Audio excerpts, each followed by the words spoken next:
It's Ask Me Anything here today on June 12th, 2020. So ask me anything. Watch this on replay on IGTV. Click on that little box down there in the corner and you can go straight to watching Jimmy Rants. JimmyRants.com is the website, and as always, you can engage live in the content, but you gotta go follow me. I'm over on Instagram. I'm at Living Low Carb Man, LIVINLOWCARBMAN. Once you're there, engage live in the content, just like all these amazing people coming in right here, right now. Thank you guys for being here today. We're also simulcasting over here on my Facebook page. Thank you guys for being here as well. Finally, all my wonderful people over on YouTube live stream, thank you guys for watching here today. Everybody in the Jimmy Rants family, thank you for being here today. If you missed the live here on Instagram, we do have it on replay for you, available on IGTV. Right after the show's over, I put in a few notes, and then bada bing, bada boom, it goes right up onto my Instagram page. We also put the past episodes up over on YouTube. Just type in a keyword, Jimmy Rants, you'll find the show. Finally, we have an official website for this show, JimmyRants.com. And once you're there, you can see all the past episodes, 500 plus episodes and counting. And a lot of people have been wanting to support the show. I don't have any sponsors on here. In fact, somebody over on Facebook was like, well, what happened? Did you lose your sponsors? Why'd you lose your sponsors? I mean, no. On this show, I've literally never had sponsors by design. I wanted this to be a free outlet for you guys to have information about all kinds of things that I talk about here. But a lot of you have been saying, hey, we get great value out of the show. How can we pay you back? And so we created a Patreon page there at JimmyRants.com. Just click on that link, and your donation of any amount helps keep this going. So thank you for being here today on Jimmy Rants. But yes, it is Friday, you guys. And on Fridays, I open up the floor to you.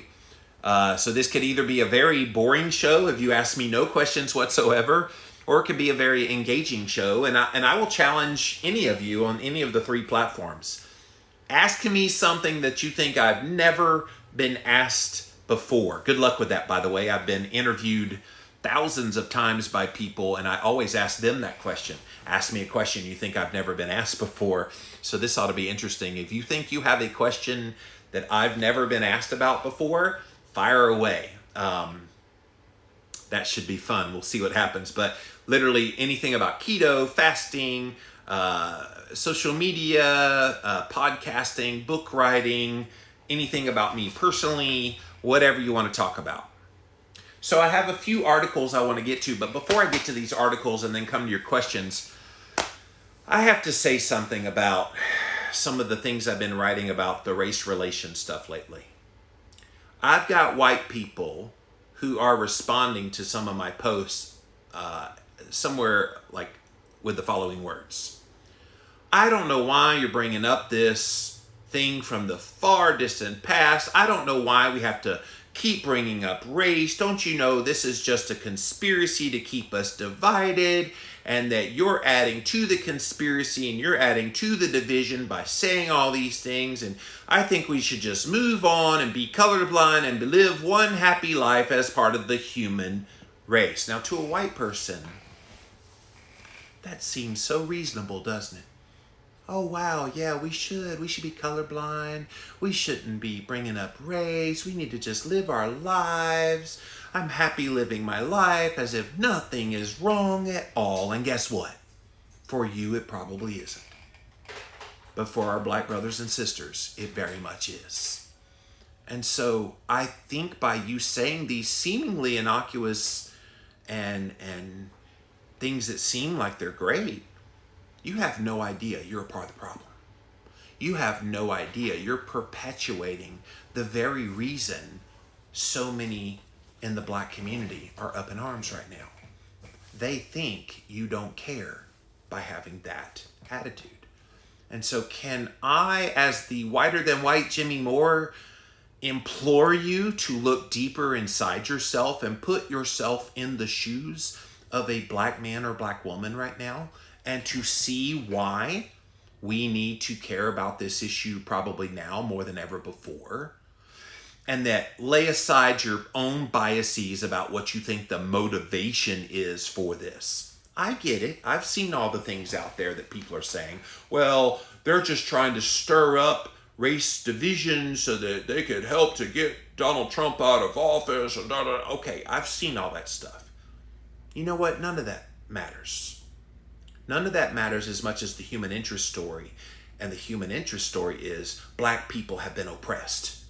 And the moment we acknowledge that is the moment we can try to do something about it. So I just had to get that off my chest, that I'm growing weary of my fellow white person having a knee-jerk reaction just because somebody is saying things that's making them feel uncomfortable. And by the way, I'm not letting up. I'm not shutting up. I think this is the issue of our lifetime. And if we don't take advantage of this opportunity right here, right now, when people's hearts seem to have been softened unlike any other time in our history, we need to learn history. Can I tell you, if you want a project over the weekend to work on, go Google some of the atrocities that happened not in the distant past, in the not too distant past. Like as of 50 years ago, black and white people couldn't even get married together. Black and white people couldn't even swim together. So many things about our culture that I think we've conveniently forgot in the information age, with information and images all at our fingertips online, and we pretend like the atrocities of our recent past did not happen. Yeah, I'm fired up, and I think you should be too. And I think it behooves all of us to get better educated and to understand things not just from our own perspective, but from the perspective of others who feel oppressed and feel like there's been injustices towards them. All right, that's all I'm saying about that right now. I am talking more about it on my pages and in future Jimmy Rants, but that's all I'll say for right now. If you just joined us, we're doing an Ask Me Anything, so get your questions ready. Write them right down there, and ask your questions literally about anything you want to ask about, and we'll get to those here in just a moment. But I wanted to bring you a few quick little notes. This first one was really interesting because there is some skeevy things happening behind the scenes. We always say, you know, the press doesn't always look like they're unbiased, and they're not, by the way. And we just found out in this story that the Guardian newspaper, which is over in the UK, had an agreement with this entity called Open Philanthropy Project. And what they looked for was a grant from this project, the Guardian, to print editorial content about animal rights. And so the OPP, the Open Philanthropy Project, paid the Guardian $886,600 to publish a series entitled Animals Farmed. And what it was a steady stream of articles that painted animal agriculture as inhumane, unhealthy, and dangerous to the environment. Then you get later in the story and you realize that some of the leaders of the OPP are investors in Impossible Foods, one of the plant-based burger companies. And so as much as we don't want to believe that the press can be bought, the press got bought in the UK. And the thing is, they admitted it. They're like, yeah, we got those funds. And newspapers especially are struggling to find ways to stay relevant because newspapers have become highly irrelevant in the internet age. And so they took this almost $1 million to write this series of propaganda pieces that benefited Impossible Foods. That happened, guys. I thought you'd want to know. COVID-19. We're still feeling the effects of that. Now, a lot of places have opened back up, but one of the things that has come out of COVID-19 is child abuse was really running rampant in the midst of that. We want to pretend like this is a dirty part of our society and we don't really want to know all the things that are happening behind closed doors. But child abuse actually increased pretty bad, domestic disturbance in general, all because of some of the mental anguish and things. And so This is a statistic that showed the number of people that were affected, who does these things to them. But the coronavirus actually is showing that there's been 15 times more layoffs. So there's a lot more people at home with some financial difficulties, and tensions are high, and it's causing more and more problems. Some of the child line calls have increased, and we've been seeing that this is a real problem. I don't think we need to discount the role of the stress of everything that's been happening with COVID-19, and how it's having reverberations all through our culture, and all those poor kids that get abused. And so if you have someone in your life that you know might have lost their job, or has like an unstable relationship with their kids at home, try to check in on them, because I feel like, and teen suicide has corresponded with this, has gone up as well.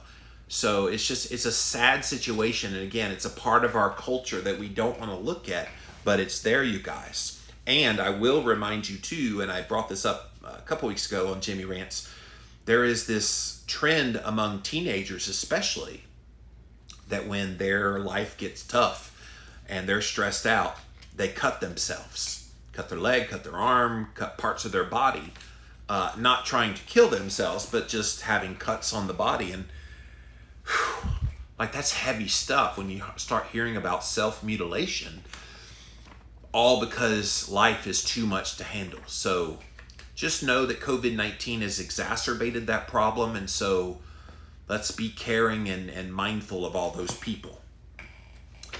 Finally, and then we're going to come to your questions. So again, get your questions ready for Jimmy Rants Ask Me Anything.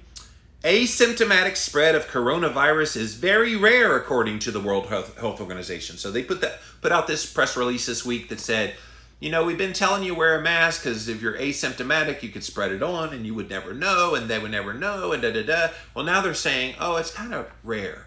The funny part is they put out this press release, and the next day, I guess they got so many people reacting that they're like, well, we didn't mean it never happened, but we think that maybe we should sort of kind of tell you to wear a mask while not telling you to wear a mask because we don't know what the hell we're talking about. You ever get the idea that that's been the news cycle the last few months? Let's just tell them something, and then let's tell them the opposite of something so they don't know what to believe. Sound familiar? We've seen that in the health space for so many years. Coffee will boost your metabolism. No, coffee will raise your insulin and hurt your metabolism. No, meat is healthy. No, meat is unhealthy. And it just, you kind of go back and forth. And so we're seeing that same thing play out with this COVID-19 thing. So the best advice I could give you about COVID-19 is trust your own good common sense judgment. I mean, they're going to tell us both sides of things, to both be worried about asymptomatic carriers and wear a mask and da-da-da, and not be worried at the same time. Yeah, I think they have lost our trust in them. And I, for one, am no longer trusting anything I hear about this. All right, let's see. I got a few questions that came in beforehand, so let's get to those. And this was the first question. Lap band surgery, I regret it, was done in 2004, 16 years ago. I struggle with eating enough with keto and carnivore. So, thank you, Kelly, for that question. If you've had lap band surgery or any kind of weight loss surgery where your stomach size is smaller or your ability to eat a lot of food at one time has been hindered, the best thing that you can do is to focus on protein and fat, and in smaller quantities for you, while eating more often. So typically a keto carnivore type of person, I would say try to make 1 to 2 meals a day your goal. Have enough calories in those meals so that you're not under eating calories. So for you, you physically can't eat very much food at one time. So that behooves you to probably aim for about 5 meals a day. So if you get 5 meals that consist of about 300 to 400 calories each, and then spread them out throughout the day, that's probably going to be ideal for someone like yourself. So yes, I know you're regretting it. No, there's nothing you can do about it. 16 years you've been living with this, but your struggle with eating enough, This is where you have to space it out. What that means is you wake up in the morning at 7 a.m., like as soon as you get out of bed, you should be out trying to eat something. And then somewhere around, if you eat at 7 a.m., somewhere around like 10 a.m., eat again. Then somewhere around 1 p.m., eat again. Then somewhere around 4 p.m., eat again. And then 7 p.m., eat again. And if you space it out like that, you should be able to get 300 to 400 calories worth of an animal-based food if you're trying to be carnivore. And I would say focus on nutrient density in the foods that you do eat and make sure you get an adequate amount of protein and fat. Ideally for someone like yourself, a 1-to-1 ratio, meaning 1 gram of fat for every 1 gram of protein. And of course, minimal carbohydrate. If you're doing animal-based foods, then that's easy to do. And so try that, see how you do. If you do 300 to 400 calories at a time, I can't imagine if you ate every few hours why you couldn't get in adequate calories for the day. But thank you for that question. Had another question come in, this one from Brandy. What's more important for weight loss? Is it a higher protein intake or a higher fat macro intake? All right, Brandy, you're trying to get me in trouble here today is what you're doing, because this is like the topic du jour in the keto space over the past few years. And let me tell you my personal philosophy. I think if you do better eating more protein, then by all means eat more protein. If you do better eating more fat, then by all means eat more fat. I think we try to make this an either or proposition, to which I say, why can't it be situational? Why can't it be that in this case for this person, their bio-individuality requires them to eat more fat? And I've heard from many people that said they tried eating more protein and they got hungry, they got more gluconeogenesis start to happen where their blood sugar got impacted, In fact, just this week, I did an experiment that I posted on my social media pages where I'm still wearing the Freestyle Libre blood sugar meter. And I decided, okay, let me do like a chicken breast meal, about a pound of chicken, rotisserie chicken breast. And then let's see what happens to my blood sugar. Well, instead of my blood sugar spiking, what happened was I saw hypoglycemia kick in. I started getting lower blood sugar, and it stayed low for much of the first 2 hours. And finally, about 2.5 hours in, it got close to baseline again. But I was starving. I was shaky. I had feelings of like spaciness. It was really bad. And what that tells me is I tend to do better with a little more fat in my diet than I do a little more protein. Now, let's be honest. As a percentage of calories, everybody that eats keto eats high fat, okay? Even the person that eats, they think the most high protein possible on a ketogenic diet, you're still getting about 55 to 60% fat. So let's not pretend like even the keto gains guys who push, carb is a limit, fat is a lever, protein is a goal. That's their little mantra. Well, even with their goal being protein, and they're getting even the biggest bodybuilder getting all the protein that they consume, even they are still eating a high fat diet. So let's not confuse terms. I think as a percentage, everybody that's eating keto is eating a high fat diet. High meaning 50% or more of your calories. But on an individual basis, figure out if you need more protein. I know people like Ted Naiman talk about getting as much as 30% of your diet in protein. Some people can't handle that. Some people need about 15 to 20% protein. So your mileage may vary. See what works for you. But Brandy, thank you for that question. I think I stayed out of trouble with my answer. Not that I care about trouble. I always speak the truth, but thank you for that. All right, let me come to your questions now. Instagram, let's see what you got. JimmyRants.com, by the way, is the website. Just Dan says, this is a first for me. Hello, you've been inspiring to me during my work hours. Well, thank you for being here. I really appreciate you being here. Ask your questions. All right. I've been listening to you and I'm considering becoming a nutritional therapy practitioner. I'm not amazing at fighting temptation right now. How can I help people when I struggle? Oh, no. That's the wrong way to look at it. You help people because you struggle. Like a lot of people, they write to me and they're like, I'm glad you still have weight on your body. I'm like, thank you. But what they're saying is, if somebody like myself who has been educated for many years about all the ins and outs of nutritional health, if I still deal with weight, it gives them hope that, okay, maybe I can make myself healthy. And while I may not look the part, I can still be educated. I can still make my health great. I can still help other people. And I've had many people say, you're just so relatable because you look and sound like me. You're more educated than me, but you look and sound like me. So I see a piece of myself in you. And Dansum, I could say that for yourself. Like, you know what? When you're talking to a client and talking about digestion and talking about nutrient density and you could say, hey, look, temptation, I'm your girl. I know what temptation feels like. It sucks, but here's the strategies that I've figured out how to overcome those temptations.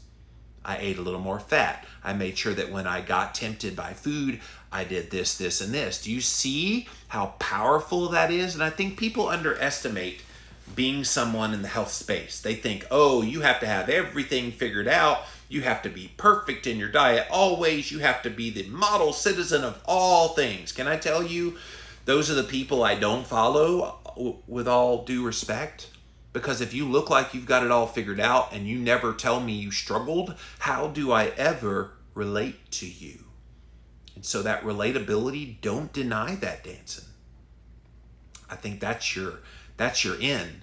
That's what you want people to see. So hope that helped you out.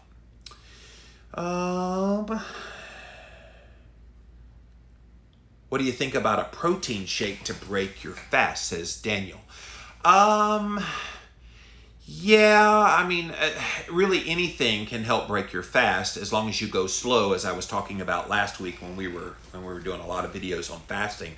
I think a protein shake could work. I do think that you need like a healthy mix of protein and fat. So I love the keto chow shakes because they have that 1-to-1 ratio we were just talking about with fat to protein. So get a higher fat kind of content protein shake.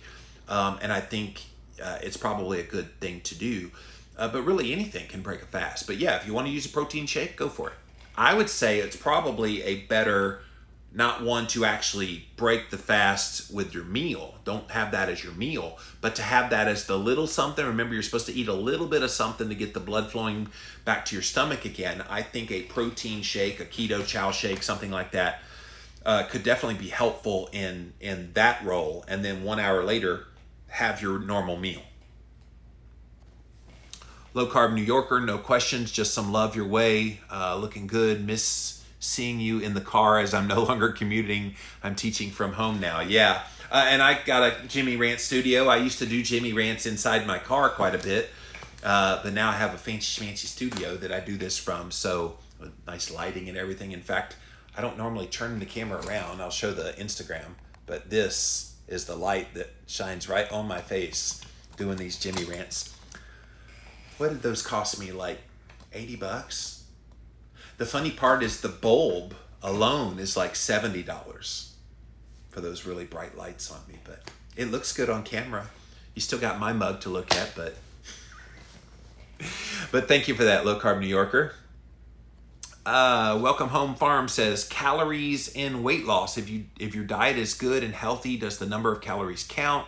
Isn't that the old calories in, calories out? Great question. And this is the question that will never die. Everybody's like, oh, you want to lose weight, you got to cut calories. Okay, I think it's a little more nuanced than calories. I think people get stuck on calories because that's what's been rammed down our throats for so long, that it's all about a calorie equation. I want to flip the script on that. I think what we need to do is pay attention to what's happening to our hormones. And so if you eat to your hormones, then you're able to eat to satiety. You're able to see what actually happens to the various biomarkers, which is why I'm a big fan of like blowing into a ketone meter like the BioSense. I'm a big fan of testing your blood sugar like I'm doing with the Freestyle Libre.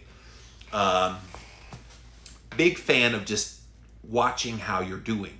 So if you're trying to lose weight and that's your primary goal, you just have to know that it's more than just about your nutrition. And I've harped on this quite a bit before, all the various ways that your weight can be impacted, not the least of which is your stress levels, your sleep,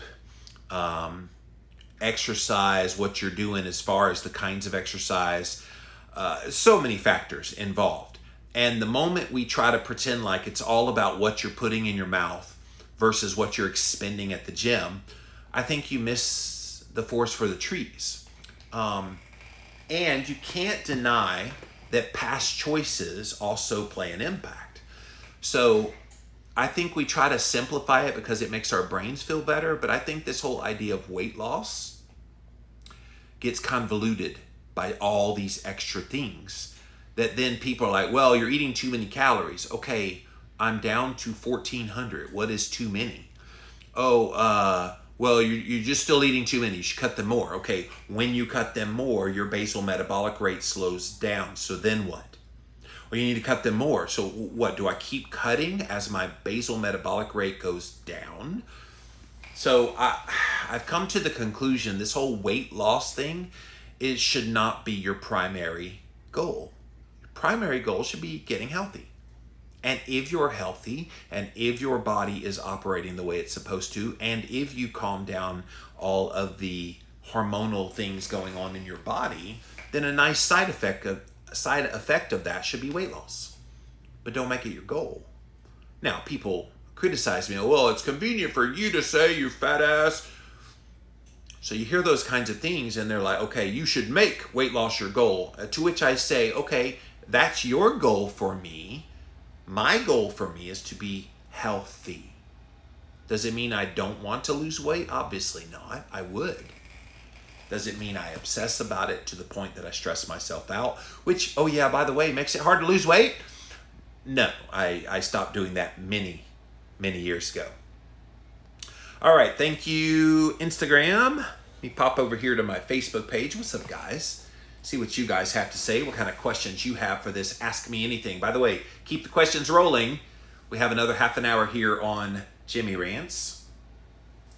Rhonda says, why do we see you eat so much beef but not pork? It's just a personal preference thing. I'm not a big pork fan. I'm not anti-pork. I like bacon. I'll eat the occasional pork chop, but I just love beef. But there's nothing wrong with pork if that's the insinuation in the question, Rhonda. And there's nothing wrong. And I have had chicken lately. I had a little bit of turkey the other day. I'm trying to mix it up. And so, no, it's just personal preference more than anything. Kira says, do you think taking THC gummies helps a person work out harder or longer doing weight training or HIIT? THC gummies, is that like the CBD THC? Is that what we're talking about?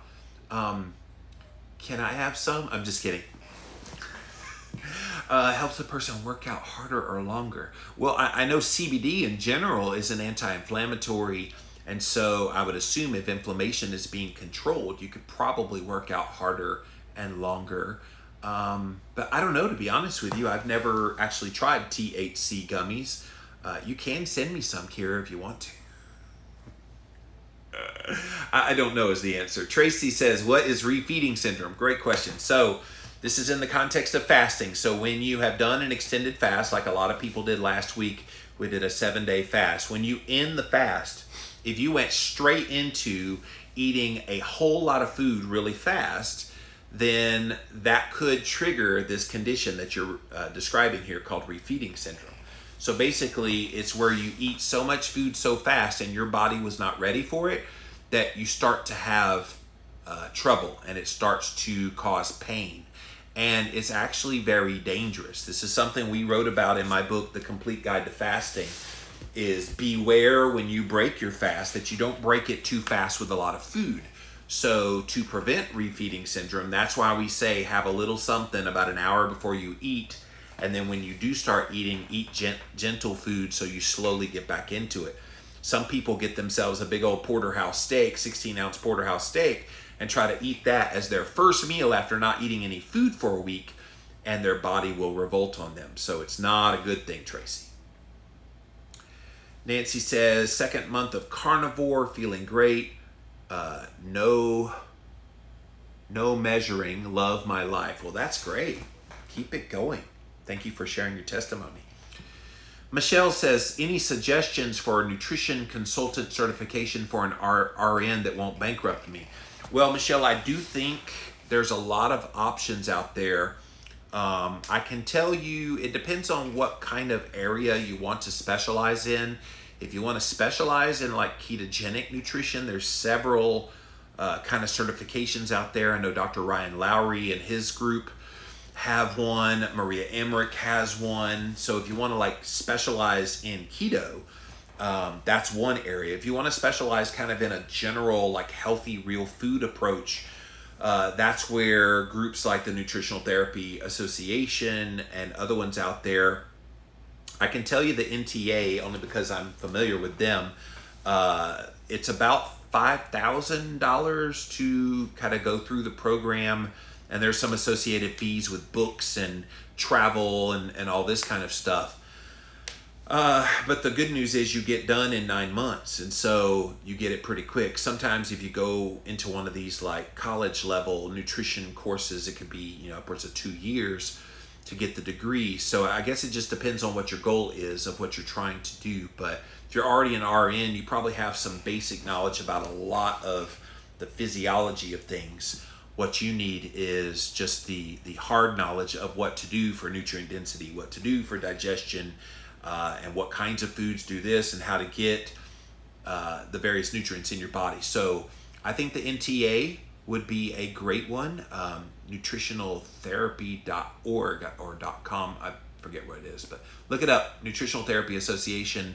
I think they're probably going to be your best bet. But like I said, there's lots of them out there. Just kind of do your research, ask around, look on Facebook and Instagram of people that have these certifications and ask them what their experience is.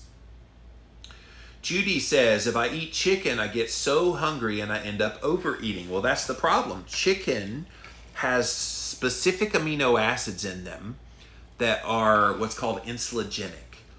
And it's the specific insulinogenic amino acids that are in chicken that cause me to have hypoglycemia. And again, this is not true for everybody. Some people perfectly digest those amino acids that are in chicken. But for me, the reason my blood sugar went down and stayed down and gave me all those symptoms was because my body reacts with more insulin. And the reason that becomes problematic in the context of eating it on your ketogenic diet is you're barely giving yourself any kind of carbs. So your glucose is not going up. So if you have an insulin response and you don't have glucose going up because you're not eating carbs, you're going to see your blood sugar drop and all the things that come with hypoglycemia. So not a good state to be in. It could definitely be problematic. I can tell you within like 45 minutes to an hour the other day when I was doing my experiment with the pound of chicken, you would think a pound of chicken would keep me full. Within 45 minutes, I was starving and I was feeling woozy. I had to sit over here on this couch for most of the duration of that experiment because it was just not good for my body. And I felt every single bit of that. So I'm not surprised that you get hungry. And what it does too is it makes you want to eat other things and maybe gives you cravings for things you don't want to be consuming. So just keep that in mind, and thank you for sharing your experience, Judy. All right, thank you, Facebook. Let me pop over to my YouTube channel, see what kind of questions they have. Shirley says, if you have a sports injury, how would fasting affect it? Does it help promote healing, or should you not fast during the healing? No. I think you've got to look at fasting as just an accelerated form of nutritional ketosis because you're creating ketones, you're lowering insulin, you're lowering inflammation, you're doing and you're boosting growth hormone. You're doing all these really good things for your body that would boost the healing. So no, if you have a sports injury and you want to do periods of fasting, I think it would actually be very, very healing as part of that process. Teresa says, been following you since 2008. Want to say thank you for your pioneering efforts in low carb. I was 260 pounds when I started following you, and now I'm 160. Wow, that is so awesome. It's a journey, not a race. Yeah, well, you're winning. You're winning that race. Bondi says, do you count calories with a low-carb diet? Yeah, we kind of answered that one a while ago with a question over here. But calories is not the be-all, end-all.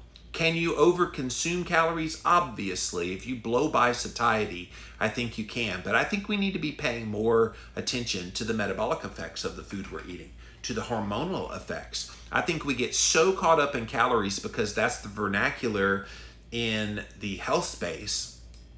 Well, this thing has 500 calories. And I'm like, okay, I'm less interested in the calories than I am the macronutrient makeup and how those macronutrients and the ingredients that are in them that make them up comprise that thing you're about to consume. Because I can say, oh, I had 500 calories for lunch. Do you have any idea what I ate?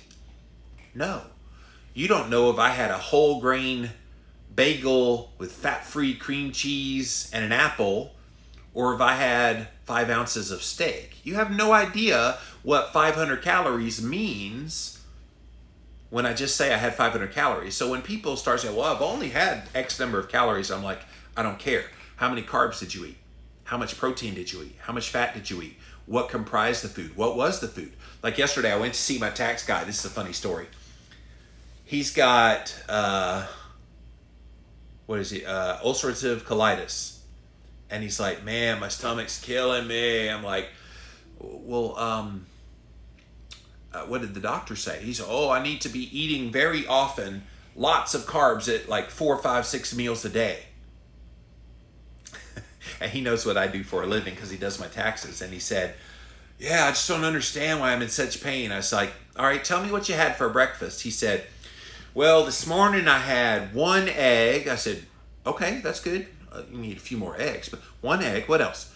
2 slices of toast. Okay, now we're starting to get to the problem.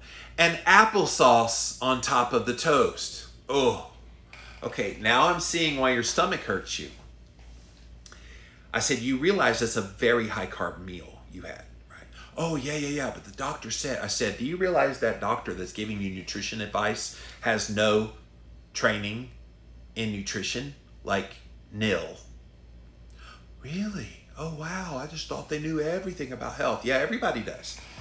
I said, have you thought about, instead of 1 egg, 2 slices of toast, and he bragged about having white toast and not wheat toast because he heard whole wheat was worse than white. And then the applesauce. I said, instead of those things, how about having, 3 eggs cooked in butter? He's like, wow. That's it? I said, yeah. Is that hard? No, I like that. Will it get me out of pain? I said, probably not right away, but why don't you do what's called the carnivore diet? So I started telling him about eating a mostly animal-based foods. I said, because he said, everything I eat makes my stomach hurt. I said, you know what's making the stomach hurt is your grain consumption, which is even in the white bread, and your sugar consumption. Those things are exacerbating that issue you're dealing with. And he was telling me about some of the drugs he's on and some of the anti-inflammatories and all this. I said, why don't you eat an anti-inflammatory diet? Why don't you try the carnivore diet? So he started looking it up. Oh, wow. I love oh, wow. And he was just like excited. And I said, and he was asking me about probiotics. And I said, you could add a little bit of sauerkraut, maybe a little bit of full-fat, unsweetened yogurt. And then I said, have you ever had bone broth? He'd never heard of bone broth before. I said, not Swanson's, not that stock stuff you see in the grocery store, but actual bone broth.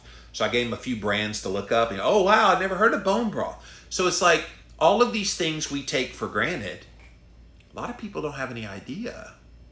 And so for him, it's not about calories. For him, it's about getting things that won't exacerbate. Now, he's a large man and will definitely lose weight if he starts eating this way.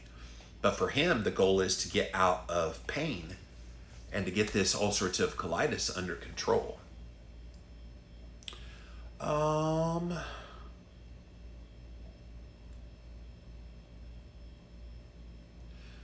So Goyal says, could you please tell me what can be an option for hardcore gym training with keto? Well, pretty much anything you want to do. I am a big fan I don't know what you mean by hardcore gym training. I'm a big fan of flipping a tractor tire if you can get your hands on one. I've got one in my side yard over here. And so you could do that, and you could do it as a HIIT training. That would be really good. You kind of mix a little bit of cardio with the strength training by lifting a very heavy, that one there's probably 200 pounds, tire. And if you go to a traditional gym, you could definitely do circuit training with resistance training, so lifting heavy weights. Yeah, just whatever makes you happy. But I think the goal is set some kind of a schedule and then stick to it, and you'll see results over time. Thank you, YouTube. Gonna go back over to my Instagram page, see what you guys have to say. Got any more questions for me? Dansum says, have you ever went into self-sabotage after either completing your first keto goal? If so, how did you get over it? Self-sabotage. Give me a little more information. Are you saying that did I binge on carbs? Have you ever went into self-sabotage after completing your first or definite keto goal? So like if I hit a weight loss goal, did I say, okay, I worked hard to get to this goal, so therefore I deserve to treat myself. Therefore, I would think if you got to the point where you reached a goal on your keto and your first inclination was to binge, you have not transitioned your brain yet. And this is an important concept for any of you that are on your journey right now, or you get to that point where you feel like you're about to hit a goal and you're tempted, as Dansum here has talked about, to self-sabotage by having some kind of a carb binge. Can I tell you, by the time I got to a goal, I had learned good habits. I had learned what those things had done to me. And so for me personally, no. But I do know that mindset. Well, I've earned this. I'll even hear this from people. I stay keto all during the week, Monday, Tuesday, Wednesday, Thursday, Friday, so I've earned the right on the weekend to have whatever I want all weekend long. Do you know people like that in your life? I know a bunch of people like that. And what they fail to recognize is, okay, if you have to be good all week to get to the earning of having crap on the weekends, have you really changed your mindset? Have we really shifted away from the old habits? Because I think as long as you keep that mentality that you need those other things in your life, you're never fully going to change. Imagine an alcoholic saying, I didn't have any alcohol Monday, Tuesday, Wednesday, Thursday, or Friday, but on Saturday and Sunday I drank all get out. Do we consider that person still an alcoholic? You bet we do. Why don't we think the same way about people who eat junk on the weekends when they're good all week? And I think we need to recognize that it's an addiction. We need to recognize that that addiction requires full abstinence, and that might take years to overcome. And so let's not pretend like because you reach some arbitrary weight loss goal or some other goal with your pursuing keto that you've made it, that you've arrived. I'd say once you hit your goal is the first day of the rest of your life. And you need to kind of realize, okay, it took a lot to get to this point. I'm very proud of what I did to get to this point, but now the work begins. And I think those people who feel like they need to treat themselves with garbage, they have not learned the lesson of why they went keto to begin with. What do you say to people that still count calories? Well, if they want to count calories, sports medicine, by all means. I have no problem with someone who wants to count calories and they think they're getting benefit out of it. What I don't like is the assumption that if you still have weight on the body, if you still have work to go, on your goals, that people say, well, you're eating too many calories. To those people, I say, okay, show me exactly how many calories are in various foods. The problem is the calorie counts on foods, they're not accurate. And then who's to say that calorie count, and here's a little analogy that I give, by the way, sports medicine, to those people that say it's all about calories. I'm like, all right, I want you to do an experiment. I want you to eat 1,500 calories of Doritos, Ding Dongs, Ho-Hos, fast food and soda. Okay? I want you to eat just that every single day for a week. Then I want you to eat just 1,500 calories of ribeye steak. That's all you can have. 1,500 calories ribeye steak every day for a week. Measure blood sugar, measure insulin, measure all the things you want to measure. And then come back to me and subjective things about hunger and how you feel and blah, blah, blah. Come back to me and tell me the difference between those two 1,500 calorie styles of eating. Because according to the calorie hypothesis, they should be 100% identical. No difference whatsoever. So if someone wants to say it's about counting calories, then they should be very happy about doing that experiment and reporting back what they find. Most people will say, well, why would I do that? It's all about the calories. Okay, you want to prove your point, do my experiment. Most people won't. Jack says, I'm considering the NTA program this fall. Yeah, it's a pretty good one. Like I said, there's other ones out there that I think are pretty good as well, but I'm familiar with the NTA, so that's why I can talk about that one pretty good. How do you plan keto family meals and still meet the macros of everyone involved? My husband started in January and I did last September. Very stressful. Well, don't make it stressful. And plus, I wouldn't make it about the macros. I get it. Maybe your husband requires a little more protein. Maybe you require a little more fat. That's where you individualize it at the meal level. So you have the same basic protein, the same basic vegetables, the same basic everything. And then if you need a little more fat, guess what? You put a little butter on top of your vegetables and your meat. And that's how you meet your macros if that's what you're doing. And if he needs a little more protein, you give him an extra portion of the meat. I don't think it needs to be stressful at all. It's only stressful because you're allowing it to be stressful. Plan ahead a little bit. I think it'll help you. Kat says, in my experience, fasting after sports injury will help you recover quickly, you recover fully, and it's just amazing. So there you go. The person that asked about fasting during a sports injury. Sports medicine also says fasting is awesome for treating muscle injuries. I am an orthopedic surgeon. Well, thank you for your input. Jillian says, I'm trying to get my husband has ulcerative colitis to eat this way too. Jillian, if he complains about the stomach pain like my tax guy did, tell him, the thing that's exacerbating that pain, and it's a gut health issue, is the grains and the sugars. That's what's inflaming and causing all that pain. Take away the grains and the sugar, focus on mostly kind of animal-based foods, and watch the magic happen.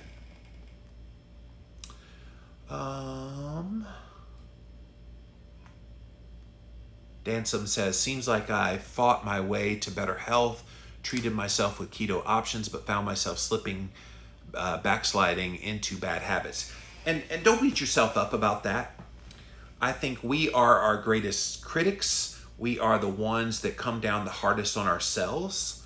And especially those of us that are type A personalities, perfectionists. We tend to think, okay, I got this all figured out. And then when these feelings come back, you kind of go, well, wait a minute. I thought I had this figured out. I've seen success. Why am I feeling like I want a chocolate chip cookie again? Be graceful to yourself. Be kind to yourself.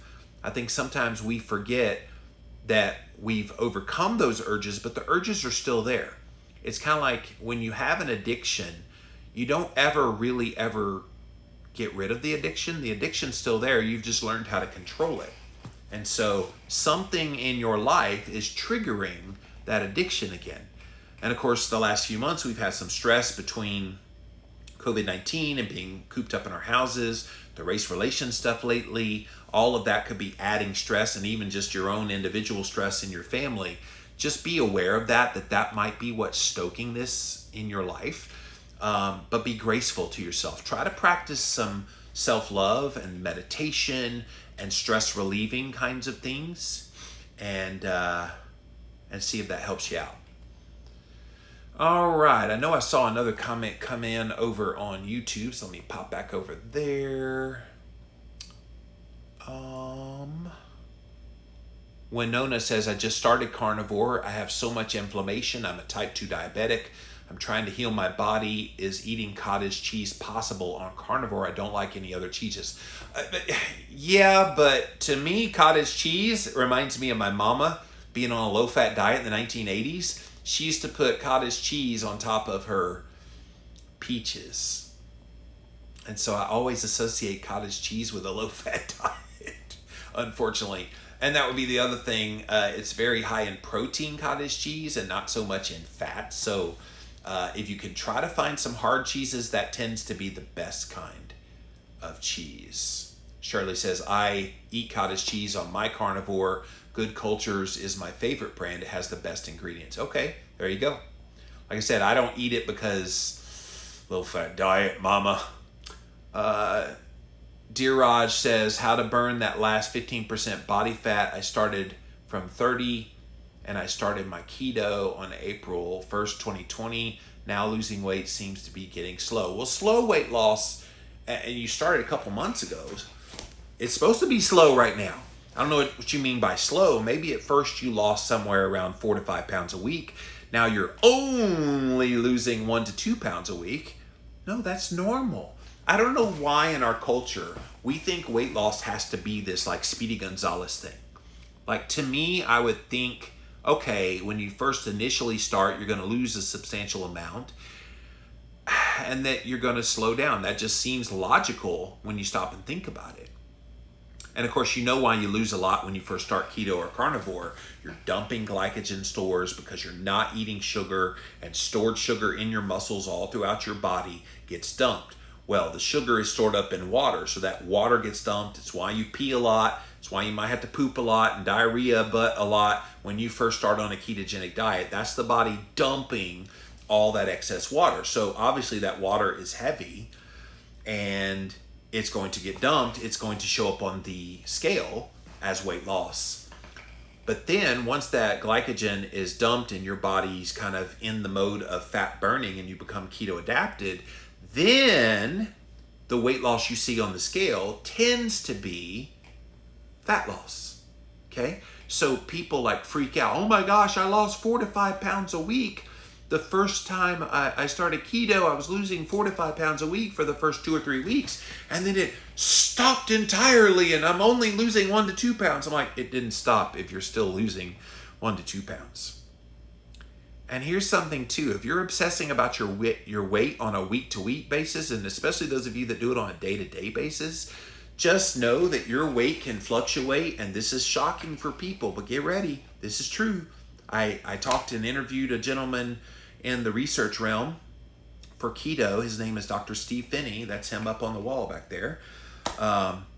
He said your weight can fluctuate as much as 5 pounds up or down at any given moment. So let's say you weigh 230 pounds, you guys. Let's say you weigh 230. If you step on the scale tomorrow at 235, you didn't gain anything. Statistically, it's the same weight. If you step on the scale tomorrow at 225, you didn't lose any weight. Statistically, you didn't lose weight.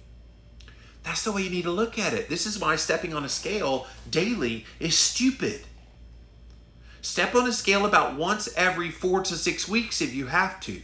And I know I just gave an aneurysm to several people that like to weigh themselves daily. But when you weigh yourself consistently every single day, you're just giving yourself a neurosis. Why would you do that? Instead, focus on what you're doing. Focus on what's important. And what's important is, what are you putting in your mouth? How do you feel? How are you sleeping? How are you keeping your stress under control? All of those things are far more important for you to be focusing your energy on than whatever your weight is doing up, down, or in between. Okay? So just know that. Know that when you start, it's not going to be about losing a lot of weight and only losing 1 to 2 pounds. 1 to 2 pounds is good. That's kind of what you're shooting for as a goal. All right, see if there's any last minute questions in these last few seconds, and I don't see any. So guys, thank you. Thank you for being here on this Ask Me Anything. I always love Fridays. I love opening up the floor to you guys to ask anything. Literally nobody asked me anything I haven't been asked before. So I did ask you to ask a question I've never been asked before. And no personal questions this week. That was cool. But I always welcome those, so please feel free to do that. But yeah, so I'm going to probably take the weekend off this weekend. I know sometimes I do like to do ones on the weekend, but I haven't really taken a few days off of here in a bit, so I'm going to do that this weekend. Chill out. It's been kind of a stressful last few weeks, as you guys well know, and so I think it's good to take some me time every once in a while. Self-care means you love yourself, means you want to make sure you're doing good. So I am going to take the weekend off. I will be back on Monday. So thank you guys so much for watching Jimmy Rants. And as always, you can join me right here on Instagram. You have to follow me at Livin' Low Carb Man, LIVINLOWCARBMAN. Once you're there, engage live. Go check out my page. I do lots of things on my stories that I don't post anywhere else. So definitely check me out over on Instagram. We also simulcast live over here on my Facebook page as well as on my YouTube stream. So thank you all for being here today on Jimmy Rants. If you missed the live though, you should come here on live. We're here Monday through Friday, 11 a.m. Eastern time. We sometimes do 5 p.m. Eastern sometime on the weekend, but always 11 a.m. Eastern time, Monday through Friday. So check us out. But you can watch it on IGTV on replay, so go check that out. We also put the past episodes up over on YouTube. Type in the keyword Jimmy Rants, you will find the show. We also put the audio version, kind of a best of Jimmy Rants, on my Livin' La Vida Low Carb Show podcast. So that airs on Tuesdays, you guys, at llvlc.com. This past week, I posted a couple of the ones about the race relations things as my Tuesday podcast on the Livin' La Vida Low Carb Show. So that's every Tuesday. I do kind of the best of Jimmy Rants in audio format there. Then finally, jimmyrants.com is the official website. You can see all of the past episodes. You can see all the past episodes up over there. And then we do have a Patreon page that if you want to support the work we're doing here, keep me on the air, go click on that Patreon, and whatever gift you can donate would definitely be greatly appreciated. All right, guys, that's it for now. Have a great weekend, and until Monday, we'll see you then. All right.